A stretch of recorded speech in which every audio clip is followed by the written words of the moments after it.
Hi guys, I'm Katrina Krize. I am your wrestler, referee, ring announcer, and your attempted to be jack of many trades in the wrestling business, from putting up the ring to tearing it down to helping with production, ring crew, anything I can get my hands on. Because as you know, I just love this business. So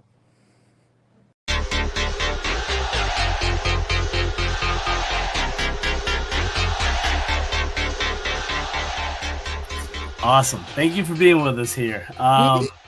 Appreciate you. I know for Keith's episode we had, the whole squad was on. You came in towards the end there, but I know they had to wrap it up. So you're flying solo.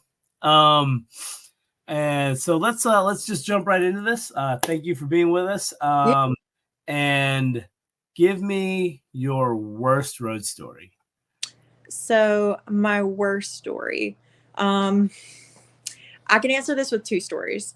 So more generally speaking, a lot of people don't realize when I would do OVW tapings last year, I would be doing 14-hour trips all in one day. So I would get up, get ready, hit the road, drive 7.5 hours, do OVW, get back in the car, drive 7.5 hours. I'd probably get home around like 6:30, and then I'd have to be up for my shoot job at like ready to go at my shoot job by 8:30. So worst road stories as far as like my own, like putting my body through it as far as being on the road.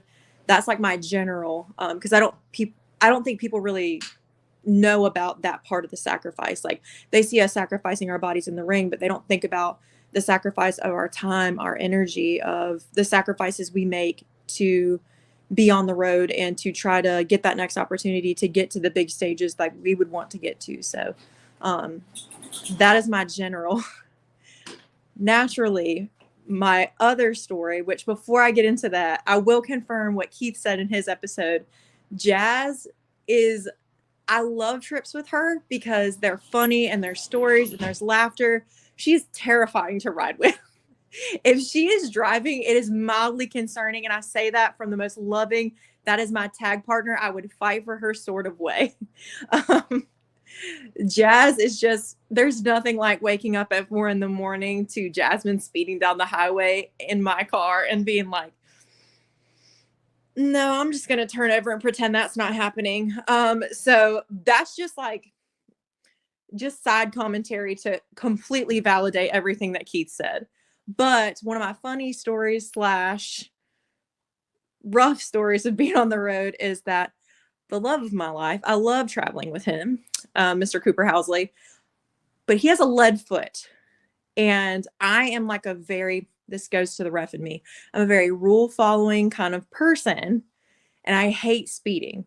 I'm driving Miss Daisy. We're going tops 5 over the speed limit. We have to account for every stop to make sure we get there exactly on time. My husband is not that man.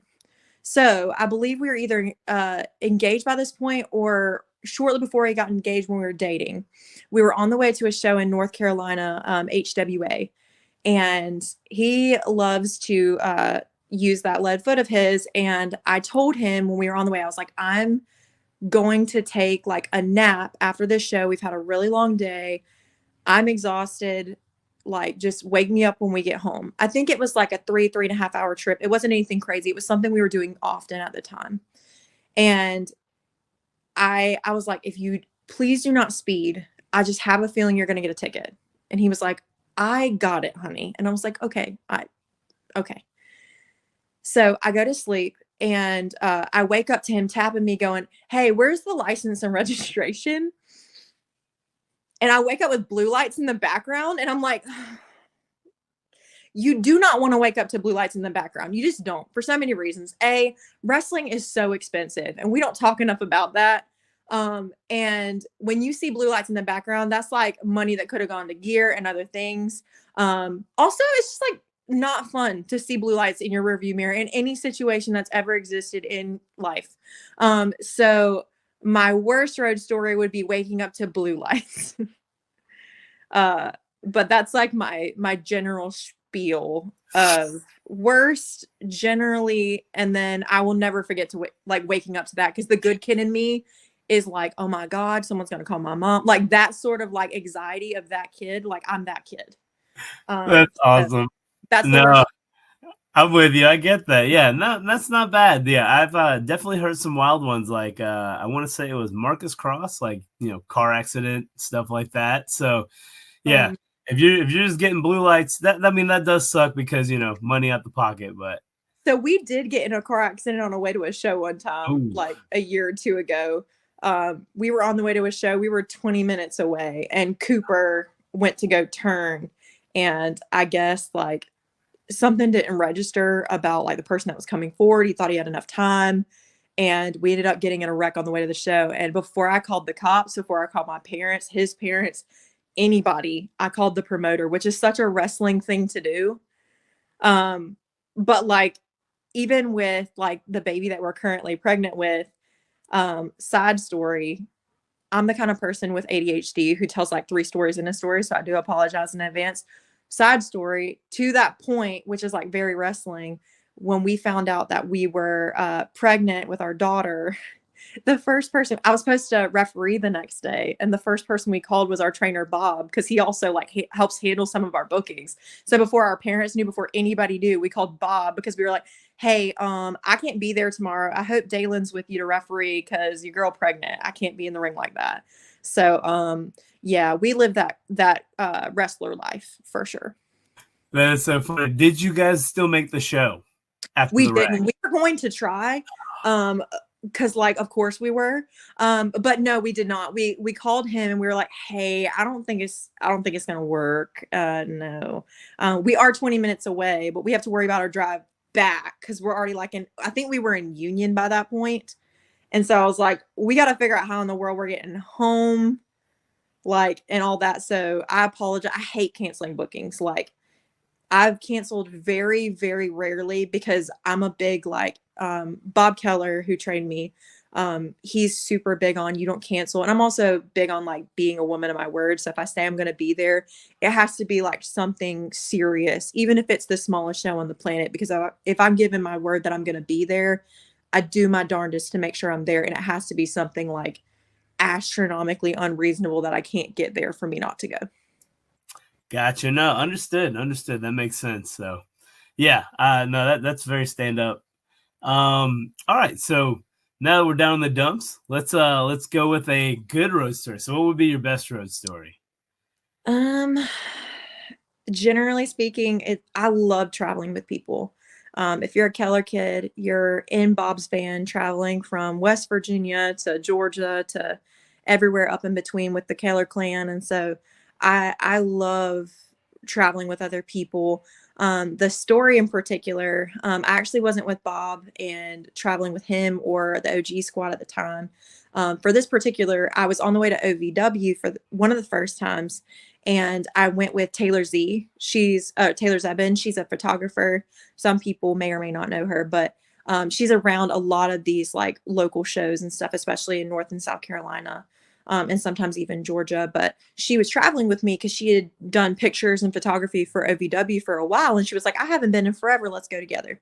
So normally I get pretty tired, but I can stay awake if I'm talking to somebody. So her and I were like talking talking back and forth like until 4 in the morning. And I thought I would be exhausted by then, but her and I just chatting really kept me awake.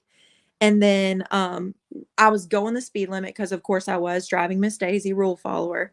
And of course, because apparently every theme of my story is that there's blue lights in the background, a cop pulls me over. I start doing the good kid thing of like, okay, they're not pulling me for speeding. Like I was going 5 over, but I really, like most people are going way faster. That like I'm doing the whole Rolodex of like, what could he be pulling me over for? And I have this really fun habit of putting my foot in my mouth when I am nervous and I don't know what to say. So Taylor's laughing and she was like, oh my God, why? Of course you got pulled over at 4 a.m. I was like, it probably is because we have like South Carolina license plates. It's 4 in the morning. We're on this vacant road in this like random place on the way to OVW. So like, I'm sure it's fine. I'm sure it's fine. So he comes up to the window. I have like, I've considered getting my doctorate and doing work with concussions because I currently have my master's. And I had one of the research books about concussions in my dashboard. So in panic, when he comes up, rolls down the window, gets my information, I go to pull stuff out. As I'm getting it, I'm like, I just need you to know I am a good kid and I have stuff for my dissertation in the dashboard. So I promise that I am not the kind of kid who would do anything suspicious. And I hand him our stuff and he just kind of looks at me and can tell I'm uncomfortable and goes back to like just run everything and make sure we're not doing anything shady. Taylor Zebin is crying, laughing, and was like, yes, that's the way that you make sure people know that you're not doing anything shady. You directly say the words, I'm a good kid. I would never do anything shady. While pointing to a doctorate research book that you happen to have in the like dashboard of your car. She was like, Gail, you were just the most awkward person I've ever met in my life, but like in the funniest way. And I always think about that story. Even like after that, going up to OVW, of course we got let off just fine and everything was good. But he was just checking and we told him we were on the way to OVW and he was super excited and hyped about it. He was like, oh, I loved wrestling growing up. And everything was fine. But I always like to think of that story because it was one of those moments where it is one of those like goofy road stories that long after I've retired from the business, I'll remember as like, man, like being on the road was like a fun time. I really enjoyed like those little goofy moments that you wouldn't get in any other experience of like sport other than wrestling. No, totally. No, I loved it. I mean, I was laughing the whole time. So yeah. See, that's the kind of stuff I'm talking about, man. That's great.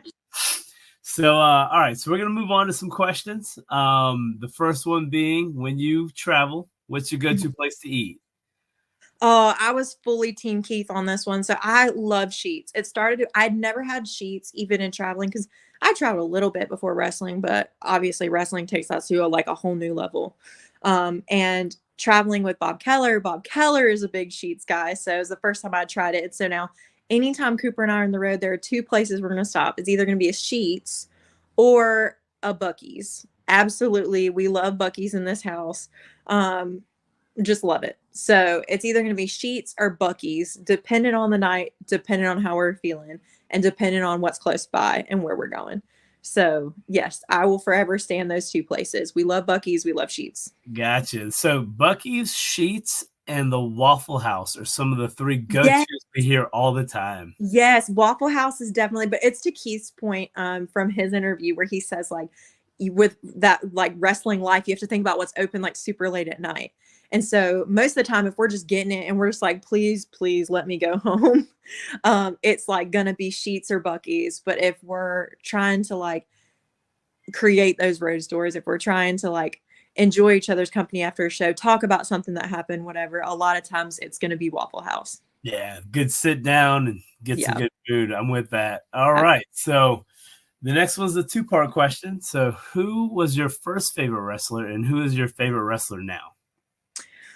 Oh gosh. I'm definitely gonna I really am a part of the OG squad. So me and Keith are very one and the same in that I have like 45 answers to this question. So I am actually with you in the sense that my first exposure to wrestlers, wrestling, any of it was Sting. My love for wrestling will always start with him. Because there are pictures I posted about it whenever he had his retirement match a little bit, but it was an uncle of mine who actually was never in the business, but was a huge wrestling fan, super big on supporting wrestlers and how hard the business is and all that stuff. There are pictures of him when I was a baby, holding me, watching WCW, watching Sting. So Crow Sting was from as early as I can remember wrestling, that is my hero. Since I've been in the business, I've really enjoyed going back and watching Surfer Sting and had a whole new appreciation for that. But there's not a time in Sting's career where I'm just like, wow, okay, it's Sting. I loved his work with TNA and Joker Sting, and even to his own admission, he's most proud of a lot of that work that he did, which I'm sure being a big fan of his as well. And being in the business has given me a whole new appreciation for him in a different way.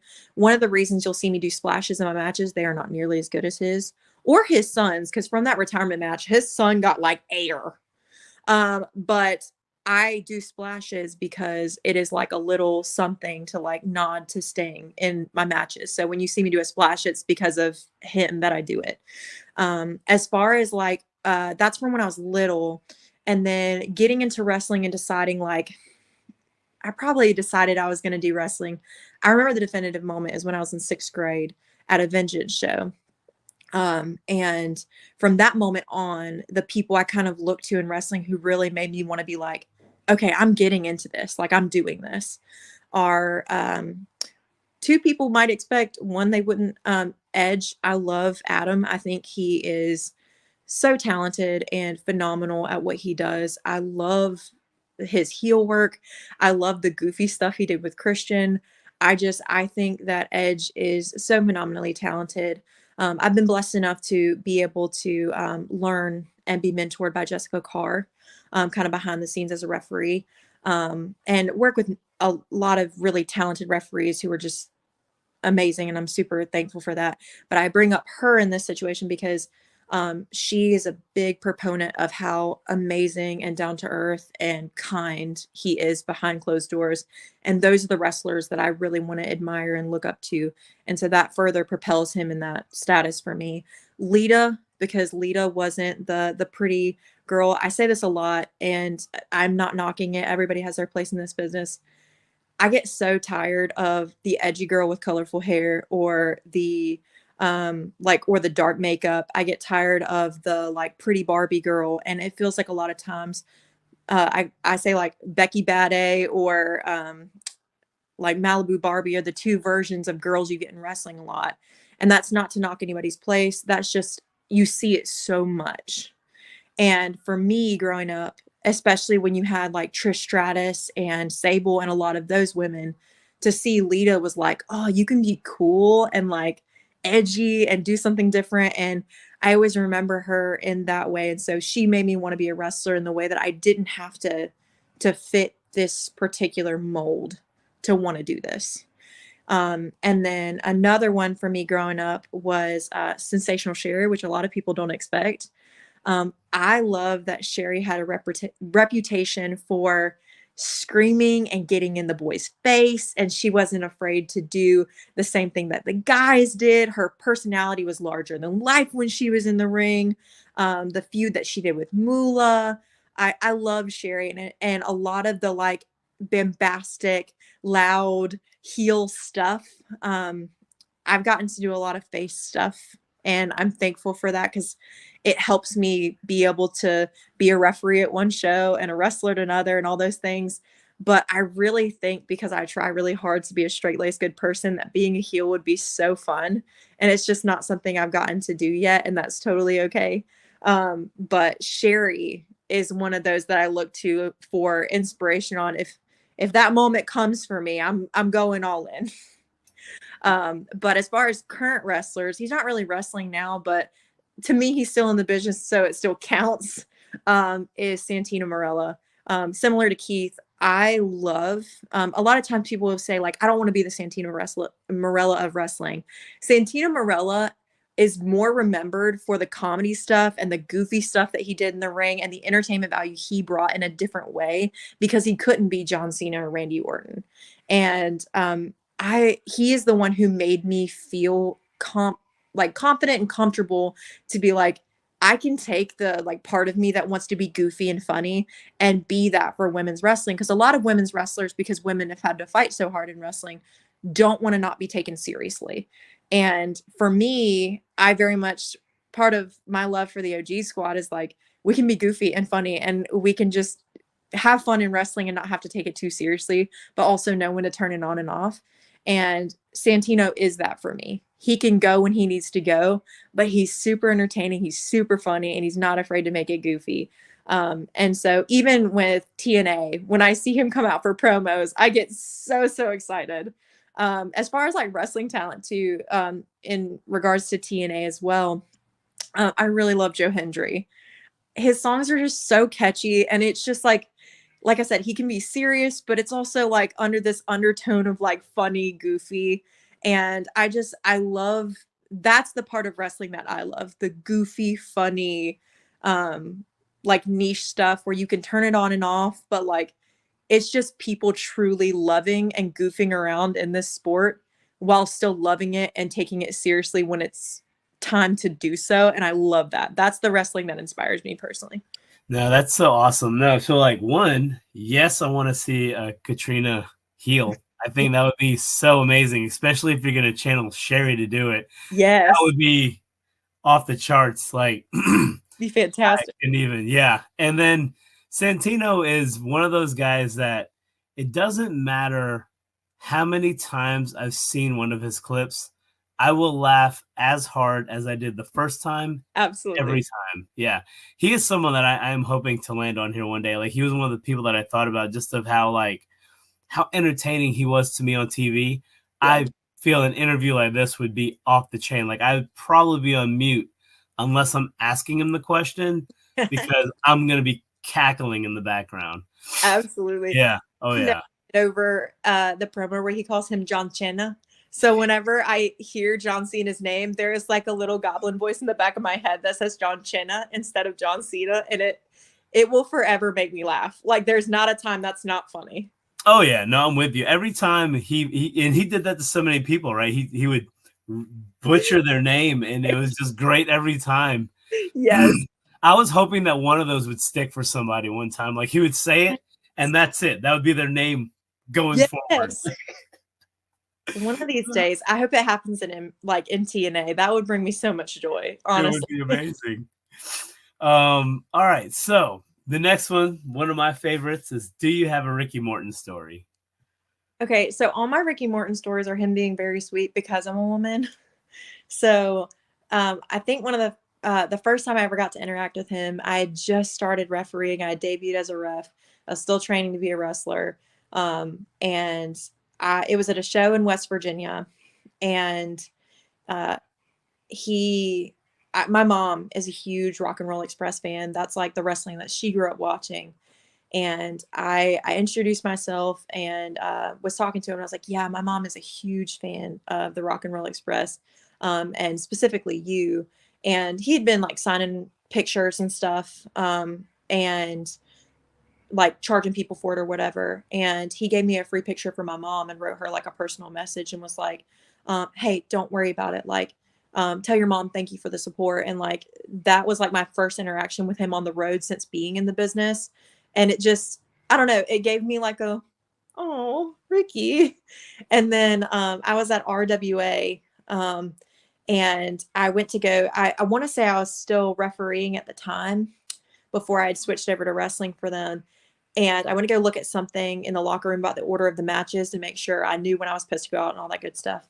And I saw Ricky, and Ricky goes, I'm sorry, darling. I'm not trying to be rude at all. I just, I really, I have to change and I don't want to do that in front of you because you're a lady. And I was like, thank you so much. Okay. I'll skedaddle. Thank you so much. So all the interactions I've had with him were not the funny, goofy stories that people have. It's just him being like a very sweet, wholesome person. So those are the interactions that I've had with him, other than just like casual conversation at like AML and things like that here or there. But I it's got always you. him being a sweetheart. No, well, I mean, like we use the word national treasure when we talk about Ricky for a reason. Same like we do Absolutely. with George. Like those guys are just awesome, and Yes. they treat everyone. Everyone has a different interaction. So Yeah. I get that. It was kind of like when I was talking to Samantha Starr, since Samantha and Baby Doll, right, and Ricky Yeah. and Baby Doll go way back. So like a lot of the times he would the only way he would poke fun at Samantha was to say, I was with your mom last night, Oh my and God. and you just take the double entendre with you, right? So yeah, so That sounds very on brand for Ricky Morton. yeah, Yeah. exactly. So yeah, I love it. I love it. No, that's great. So like I just mentioned George. So our next question is, do you have a George South story? Which I'm sure you have several, being that we're all AML family. Um, oh gosh, on a personal level, I've been more outspoken recently about like my faith, and not feeling like I want to be more intentional about not hiding that. And you have men like Lodi and George who are very outspoken about their faith. So from a faith standpoint, there are so many stories that I can name of George just not only like being kind to me through faith and just like being almost like a mentor, but also just watching how he is kind and loving in a very like Christ-like way. I have such a heart for George South, if you cannot tell. I love that man dearly. He is definitely a national treasure. But my first ever interaction with meeting him, I was so excited because I heard all these stories about George. And so early on in refereeing, I got asked to help George for a some people get offended when you say micro wrestling, midget wrestling. Midget wrestlers get really mad when you don't call them midget wrestlers. So I'm not trying to be disrespectful, but they get very angry. So I was asked to referee a midget wrestling show, and I was like, of course, like what would be better than that? And even better, George was running the show. Like he was helping book everything and get everything straight. And I was like, this is a recipe for something good. And so I walked in and I was talking to George, and Bob Keller introduced me because he was the one who kind of got set up through for me to referee because him and George are good buddies and have been on the road with each other for a long time. And so Bob, I walk in and Bob goes, all right, George, this is one of my trainees. Her name's Katrina. And he was like, oh, hey, baby, it's so nice to meet you. You ready to referee my show tonight? And I was like, yeah, George, I'm super, super excited about it. It's so nice to meet you. I've heard so many good things. And he was like, well, of course you have. And he proceeded to then spend the next 30 minutes just going on the sweetest, yet longest, yet most passionate, mildly aggressive tangent about so many things about the psychology of wrestling and wrestlers, including micro wrestlers, being goofs and not wanting to uh, like approach the business in the way that it used to be approached and respect the business that was built before us. And I'll never forget, he looked to me and goes, I didn't get into wrestling because I want to think, okay? And that has stuck with me so often. So sometimes people will say something to me, and common sense isn't, I'm very academically smart, but common sense is not always common to everybody. And I can definitely be that. And so if someone says something to me, I'll be like, well, I didn't get in the wrestling business because I want to think, okay? And so like that's my first interaction, but like so classic George story of meeting George South. Oh, that is amazing. And yeah, like I was dying when you said the goose thing, because how many times have I heard George South say that like on a Yes. regular basis, right? I'm pretty sure he messages that several times a day, but even in person, I hear him say it at least 2-3 times within a conversation, So Absolutely. You get your goof and my buddy. yeah, I that's mean, exactly. I hope he's never heard us say that and think we're ever saying, not that it would bother him because he's George, Yeah. but a lot of wrestlers, you'll listen to him talking, they'll be like, all right, my buddy. And we're all paying that little nod to George because he outside of the ring is just such a personality and he's so sweet and kind, but he's also just hilarious being himself, that Yes. he truly has so much charisma that it oozes out into like who he is as a person outside of the ring. It's fantastic. No, I totally agree with you. I make it a point that it doesn't matter what show I'm at, what promotion, if George is there, and even if I saw him the day before, Yep. I'm going to walk up and say hey to him, because there's always that little interaction, and he loves me. So like I'm like, Oh, why absolutely. not, right? Like yeah, George is amazing. I love that guy so much, and it's just funny to see him, like especially his heel persona, right? Like he's a lot of face right now, but there's every once in a while where he has to throw on that heel, and it's just so funny. Oh my gosh. Another minor little George South story was when I did the match for him and Lawler. They were telling me, and don't get me wrong, I love Lawler. I respect all he's done in the business. I grew up watching him on commentary, so even outside of the ring, really just admiring him as an entertainer. So one of my first big matches was I got to do big time wrestling, and I got to referee the George South Jerry Lawler match, which was on the same card as the FTR Rock and Roll Express match, and it was so cool. That was actually the first and only night I met Edge as a worker, and it was the single greatest night of my life. And outside of that, when they told me, they came up to me and they were like, "Hey, the other referee isn't going to be able to do this show because he didn't get licensed for South Carolina in time, and they want to give Jared a break before that main event for FTR because they know it's going to be good. They know it's going to be something that really is historic. So would you be willing to do George South and Jerry Lawler?" And I still, to this day, from my husband, from Bob Keller, and everybody in between, get made fun of because my genuine response and reaction, because I love George so much, was, I get to referee a George South match. It was not about Lawler for me. And I love Lawler. It was such a cool experience for him, especially growing up watching him. But my reaction was to get more excited about George. And I don't even think George knows that story, by the way. But that match, he was so mean to me in the ring, but like before, after, and everything in between, he's always been so sweet. So like when he is that heel character, he is. And so when we were in the ring, I loved Lawler leaned over and whispered to me at one point, he's going on with this promo, just like on and on. And Lawler goes, "Does he ever stop talking?" And I was like, and that like back and forth was going on as he's giving his promo before that match too. So again, just George being George. But oh yeah, George's heel definitely has like the longest heel. Like, I'm gonna promos of all time. Yeah. Yep. I'm pretty sure I've yelled many a times at George, be like, "All right, man, we got to start fighting." Like, yeah. That is great. So, because you are a ref, I have a couple of extra questions that we like to throw you guys' way. So, you know what? I think I might have skipped the question. I did. So we're going to throw this one back in first, and then we'll move forward. So, who is your favorite person to wrestle? I'm not going to be Chance Riser about it, but I will say I do have. I'll approach this question twofold. Part one is that as far as like actually being my opponent and wrestling, there are always three women that stand out to me when I've gotten to be in the ring with them.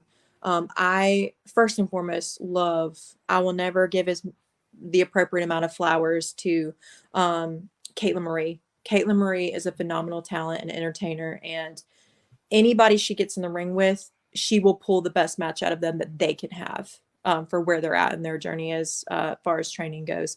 And Caitlin also doesn't sugarcoat things. So she will be the first one to tell you if something sucked or if you're not bringing your A game. She will not allow you to bring that to her matches. And I admire both the person and the performer that she is, because she truly is a phenomenally talented entertainer. Lexi has also been super, super monumental in helping me grow in my talent. A lot of my first matches were with Lexi, and Lexi has gone out of her way to try to pull some of those great matches out of me for where I'm at, understanding that Ric Flair's wasn't Ric Flair as we know him in his first match. And that wrestling is a very imperfect sport. And when you start, you have to accept your first 10, 20 matches are not going to be WrestleMania matches. And me being a perfectionist, that's really hard. But I think Lexi has been an amazing opponent. And I've enjoyed a lot of the matches that I've had with her. And then the last person I definitely want to bring up as far as opponent would be Clara. I love her ability in the ring. I think she's underappreciated, especially for her work as a heel and just how much old school talent she has. And she just cares about this business so much. And I think that passion bleeds through and allows you to have really fun matches with her. But Claire is another one of those people who just does not tolerate in front of the curtain or behind it any BS. And it's one of the things that makes me love her as a person and also love her as an opponent. I think that she's not going to allow you to bring less than what you can. But she's also not going to rake you over the coals for not being perfect at it the first go around. And so every time I've gotten to step in the ring with those three women, I am incredibly thankful. The second part of that is I love wrestling with of course, the OG squad. Anytime Jasmine and I have gotten to wrestle together, even just Keith and I getting to do our Chester match, that one off that we did, or the times that I've gotten to even just do promos or come out the curtain with the OG squad is some of the most fun I've had in wrestling. I also have enjoyed, I got to tag at, for a OSCW beach show. My debut as a wrestler for OSCW, since I had ref for them previously, was with Sadie Lee Moss and with my husband Cooper. And I loved every moment of that match. It was so much fun. And Sadie's just hilarious to be around in the ring and outside of it. So as far as like wrestling with, I enjoy being with those people in the ring, even if they're not my opponents. Being with them in the squared circle in whatever capacity that is always, it reminds me why I love wrestling. That's awesome. No, so Caitlin, Lexi, and Clara are three people that I'm working to try to line up on this show as well. Yeah, like, your list is awesome. I mean, they're all people that I know of and have seen, and I totally agree. I've seen Caitlin wrestle in so many different matches, and in every match, I'm like, oh my goodness, this is like the best match I've seen her in. And then I say that again at the next match. So, yeah, I totally get what you're saying there. She is so entertaining. All right, so before I give you the last question, our really kicker question, I got a couple of ref questions for you. So, what kind of match is your favorite to ref? Is it more like the standard wrestling match, or are you a fan of like the gimmick matches? The gimmick matches, from like people don't realize how much we have to do as referees. There's like 45 things I'm thinking about while I'm in that squared circle to try to add to that match from a referee standpoint. From making sure I'm really paying attention to every aspect of where the shoulders are, making sure I'm really counting and even at fair pace, paying attention to what's going on in the ring. I'm not getting the wrestler's way. I'm keeping everybody safe. Like, they're really, if you're going to be a decent referee, even halfway, there's like a million and one things we're thinking about in there. So as far as like a challenge to really contribute to a match, your normal rule, regular, degular matches are the ones where I really get to hone in on the like rules of it all, of adding to that match in that way. So from like the talent that it takes to be a referee, which some people don't think it does, but I think to be a good referee, to be a Jessica Carr, to be an Aja, to be Jason Ayers, to be a Jared or a Spencer, you really do have to have a talent that you've either built or that you naturally come with. I love a regular match, just a regular, degular, like singles match or whatever, because it gives me the ability to exercise my physical cardio, my focus, all those things. The gimmick matches I love from like a fan standpoint. But as far as being a referee, my job is a lot more simple. So I'm still watching for safety. I do have to watch a little more closely, especially in matches where there's blood and all that other good stuff. But most of my job in those matches is be like, no, don't stop. Like, I don't get to really like challenge myself in that way. Like, I have to be present and I have to worry about safety in a whole new way. I've only had to throw up the ref X a couple of times, so there is like that fear. But outside of like the safety concern aspect of it, I don't have as much challenge because there's no rules. So I can contribute in like, holy crap, please don't die sort of ways, but there's not much I can do to actually like challenge myself as much as in your regular match. So I got you. I feel like when I get Hunter on here, I feel like Hunter would definitely say the gimmick matches, because let me tell you, man, like when Hunter is reffing, her expressions are off the chain, and I love it every time. I think, and this is not dogging her, I think it's just different styles of refereeing, because people think there's different styles of wrestling, but they don't realize there's different styles of referees. Oh, there's so much. He has very similar shock and awe as like Aubrey Edwards and a lot of people who are like big. Like, to me, that's just not my style personally. And you won't see me do it. Sometimes I'll have a legitimate reaction. Like, it's not me putting it on. It's like, oh crap. Like, are you good? Like, yeah. Sometimes it's just me not being able to like hide my face. But for me personally, I look at it like the way that Jared taught me, because he is like the person who ref trained me, is like, We are the law enforcement in there. We are police officers. And to me, if a police officer came up to me and was like over exaggerated in that way, I would not take you seriously. I would drive my car away. Like if a police officer came up to me and was like, I don't, I'm done. Like you clearly don't even take you seriously. I'm out. So, and that's as like a very rule following person. So like, again, I'm not dogging her or anybody else for what they do. I'm not dogging Aubrey. It's just, it's not my style personally. No, and I had mentioned like the first time I spoke to you, I had said to you, I was like, I love the way you ref because it reminded me of Jared. And that's when you told me that, he trained you, and I was like, oh, I can so see it. Yep. Because I like both styles of the ref style. Like my least favorite is like the goofy refs, like the ones where they don't count properly, and like the ones you want to just yell at all the time. And but yeah, like the ones that are over the top with the reactions, and then the serious refs like you and Jared, I'm like, I love both of those styles because they have their place in the different matches. Absolutely. So yeah, no, that's awesome. So all right, so we got that one. I want to say that might be my only one that's really ref based, because the other ones are still like every ref would probably have a Ricky and George story. Yep. Absolutely. And yep, they all travel, so they got to eat. Yeah. So that's really, I think that's the only question that kind of truly differs from a wrestler and a ref is that one aspect of that. And then of course for the ref style, it's like, who do you like to work with as a ref? Like, is there someone better to work with than others based on, who listens well and, how well you guys can play off of each other. But for you, I asked the wrestler version of that one because I like that question better for the wrestlers.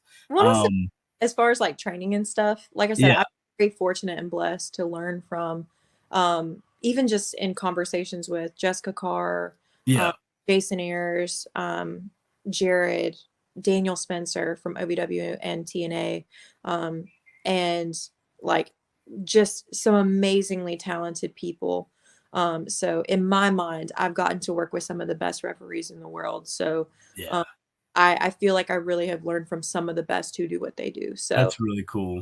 And they all have different styles on things. So I'll take something to Jason Ayers and be like, psychology wise, what do you think about this? Because it never occurred to me as a referee, we also have psychology that we have to think about, and people don't realize that. But Jason's answer might be different than Jared's answer. And same for Jessica versus Daniel. And so it's always really interesting to me to get to hear the different feedback, and each one of them is super humble and being like, that's just the psychology I subscribe to. That's just the way that I do it. It's not wrong in the other ways. That's just the way that I prefer it. Yep. No, I'm totally with you on that. All right. So time for the big question.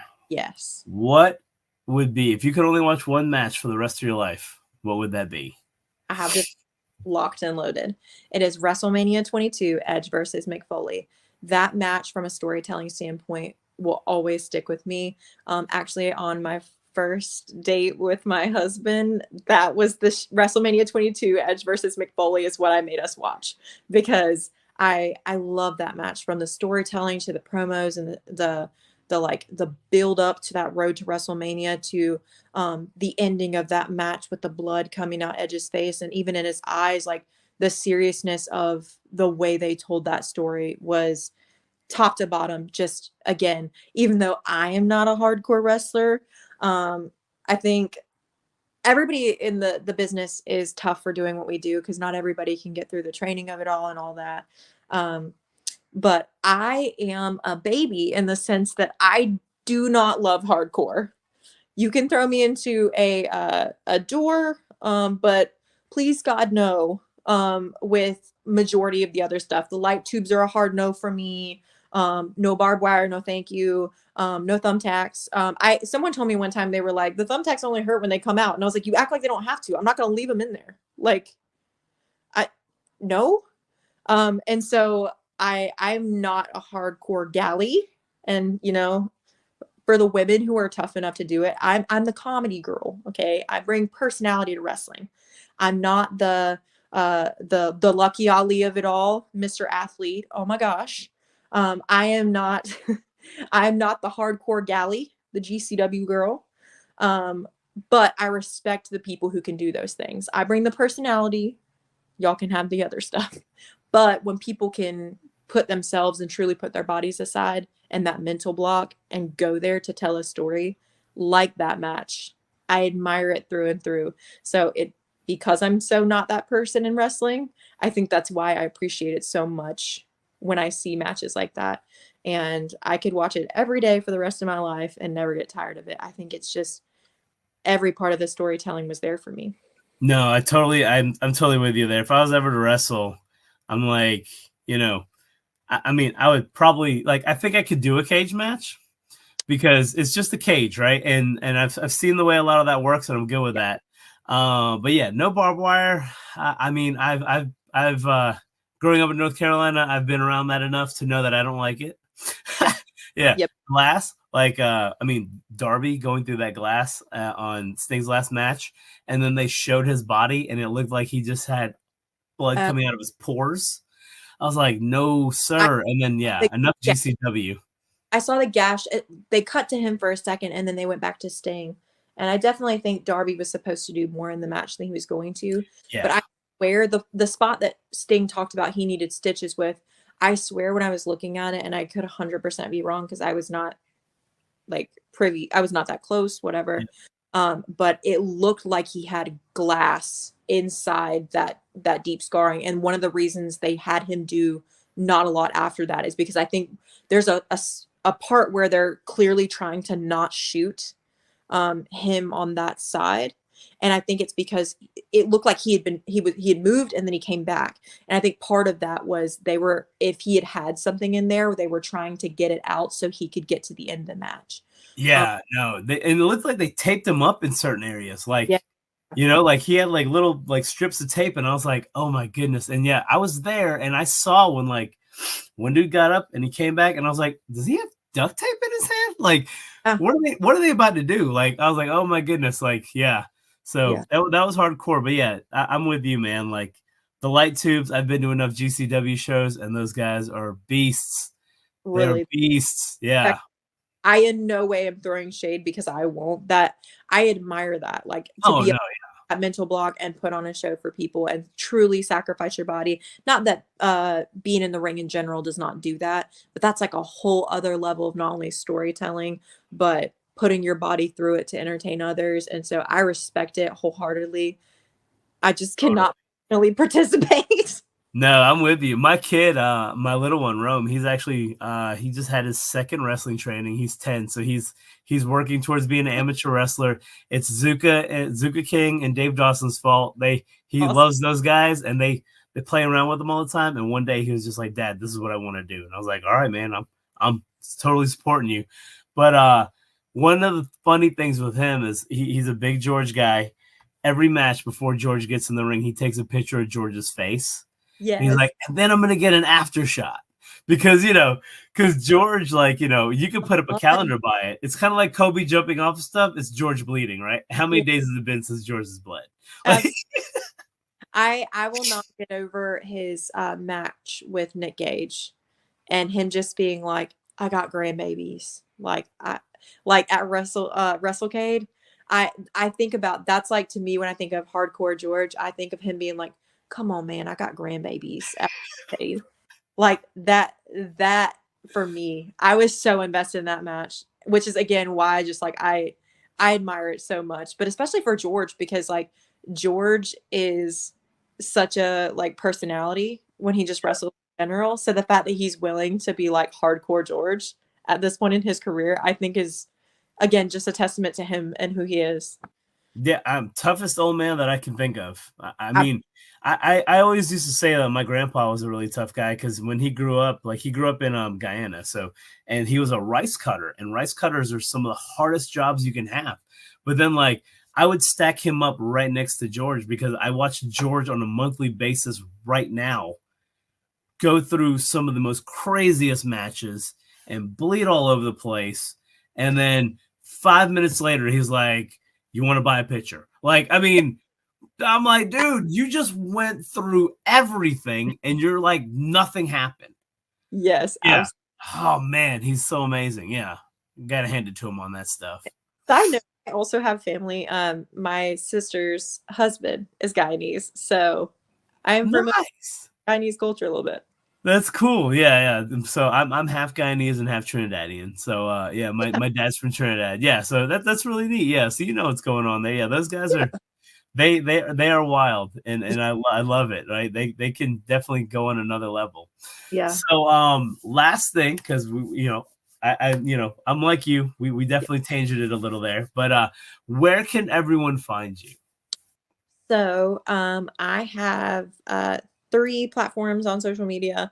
I have Katrina Krize on um, Twitter and or X now, sorry, on Yeah, and on Facebook, and then I have official Katrina Krize on Instagram.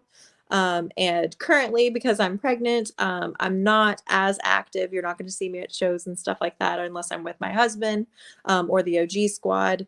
But I will post on those platforms whenever that changes. So definitely keep an eye out. definitely. And then you also wrote a book. Yeah, Congratulations. And thank you you. have a page for your book, don't you? Like an author page, I It believe. is under my shoot maiden name. So it's author Gail Hazelden. Yeah. So sometimes you'll hear people either call me Katrina Krize, which is my wrestling name, or um, Gail Hazelden, or Housley now, but Yeah. um, Gail because that's my shoot name. Gotcha. Yeah, no, I think I haven't read your book. I'm not a big book reader because I'm Indian. I was forced to read a lot as a child, so I don't read a lot, but I have read a lot about what you've done, and I think it's very brave of you to release a book like that. So I definitely I was waiting to see you in person, but it might be a bit. So I figured this is close enough. Yeah, Um, but no, I really respect that you put out a book like that. So thank you. yeah, It was hard, but I also felt like I'm a big proponent of like if I go through something, if I can help at least one person feel less alone through going through that thing, then I want to share that. And so the book was really just me having an experience with my second abuser and in grad school, and I felt so alone during the time, and so I tried to write it like a conversation that you would have with a friend, so that when someone's reading it, if they're also going through that, they could feel like they were less alone in their experience. And I have been blessed, even for people who haven't gone through the Title IX process specifically, for people who have been abused. I have a lot of people in wrestling who were helped for my book, and I that is the biggest compliment to anything I could put out, that not only someone would care enough to buy a different form of my art outside of wrestling, but also that they were touched by it or helped by it. And so yeah, I'm super proud of it. I the joke behind the scenes is that I do 101 things and I have no chill. And so from my shoot job in healthcare to my work as an author, I'm actually working on a kid's book right now that should come out this year. From that to wrestling and everything between, I just have 101 passions and I'm equally passionate about all of it. So my I just don't want to get to the end of my life and not have done 101 things and be that grandma. no, I totally. That's awesome. No, and that's great to hear that it's helped people because I mean, I feel like that's definitely the most awarding part of something like that. I mean, you put your story out there, and you're letting people know that hey, you're not the only one, right? Yeah. So, no, that's great to hear. Especially, I know there's a lot of that in the wrestling community where you hear about people's stories all the time, and it's amazing what everyone's trying to overcome. And yeah, to just know that you have someone else in those shoes with you, it does help. So yeah, I'm happy about that. I will definitely make sure that I throw a link in our page to your book, which I know it's on your Facebook. So I'll grab that and make sure I throw it in the video. So for That's sure. Thank you very much for being with us tonight. This is a late one for us for sure, yeah. and we will we'll always stay in touch, and yeah, so thank you very much again. I hope everything goes well. I look forward to seeing some pretty pictures of Thank that you. baby at some point soon. So I know we got a little bit of time, but still, Yeah. yeah, looking forward to it. So uh tell Coop I appreciate him letting me have you for this late, and yeah, I'll definitely have him on at some point soon. So He's have a looking. great night, and we'll talk Thank later. you Thank too. you. All right. Bye.